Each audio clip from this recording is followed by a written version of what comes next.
Rudiana. Sebenarnya saya sama Pak Rudiana ini musuhan sebenarnya.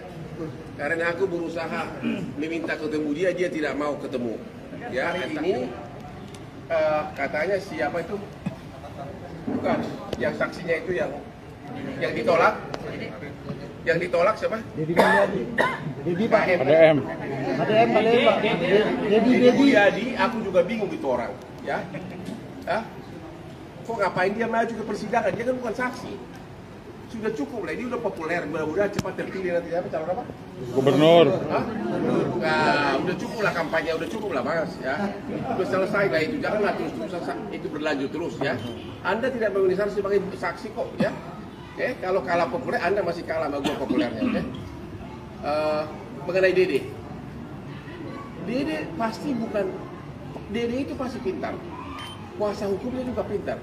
Kalau Dede sampai datang ke pengadilan di perkara PK ini menyatakan bahwa dulu dia memberikan kesaksian palsu, artinya apa? Mini itu juga bisa dipenjara karena sumpah palsu.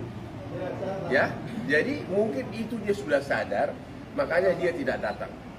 Artinya, setelah melihat bukti nokum tidak ada saksi, maka tidak ada alasan bagi hakim PK untuk merubah putusan ini. Tidak ada alasan karena memang putusan ini bilang bagaimana bukti foto tidak mungkin mengalahkan dua. Ini ada dua nih, ada visum sesudah bongkar mayat dibongkar dari kuburan, ada sebelumnya. Nggak mungkin bukti foto yang hanya gara-gara tubuh almarhum mulus bisa mengalahkan visum yang sudah menguraikan di mana-mana ada patah tulang, ada kerusakan benda tubuh, bahkan di bagian kemaluan dari almarhumah terdapat banyak air mani, ya, terdapat banyak air mani, ya. Juga di dalam putusan ini sampai di sebuah putusan ada pertimbangan majelis hakim yang menyatakan bahwa penganiayaan tersebut telah direncanakan karena sudah ada SMS dari para pelaku tanggal 17 Agustus 2016. Ini ada nih pertimbangan majelis hakim. Ya, ada SMS antar mereka. Ya. Jadi sekali lagi keluarga Vina dan kami kuasa hukumnya tetap berpegang kepada putusan itu bahwa yang terjadi adalah penganiayaan yang mengakibatkan matinya orang atau pembunuhan berencana dan juga pemerkosaan. Ya, untuk itu saya kasih dulu kesempatan kepada Ibu Mariana. Gimana pendapat Anda? Terlalu banyak sekarang media maupun berbagai oknum mengatakan bahwa ini adalah kecelakaan. Ya, apa pendapat? Apa kata keluarga korban?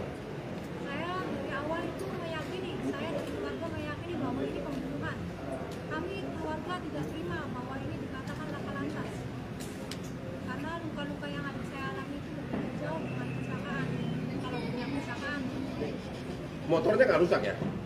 Saat itu saya lihat juga nggak rusak ya?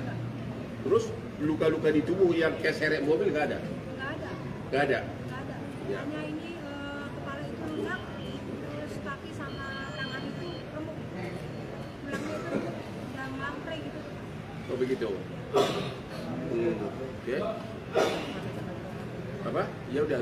Ini visumnya ini sudah mana tadi?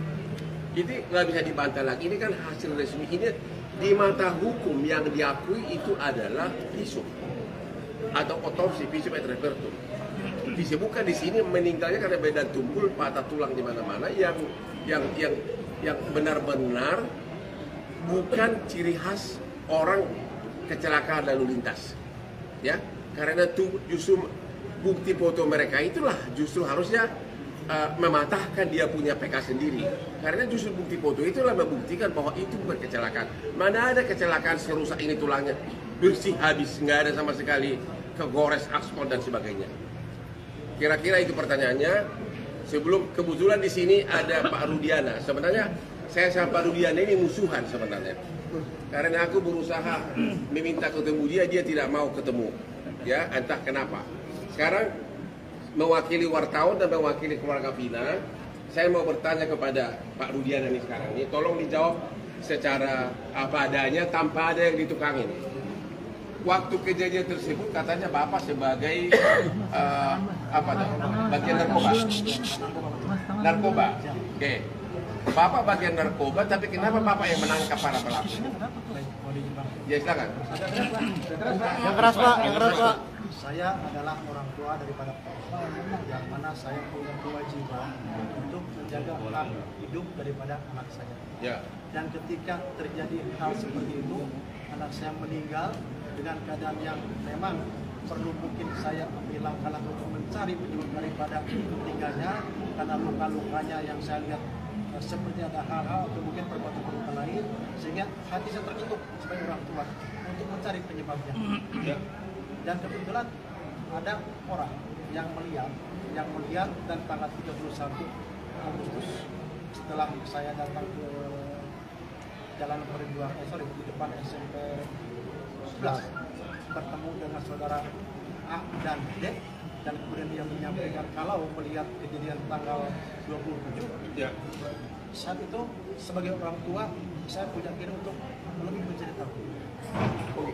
Sebelum Bapak mencari tahu, Dede mengatakan di podcastnya si Dedi, katanya Dede itu berbohong, katanya dia berbohong karena Bapak suruh.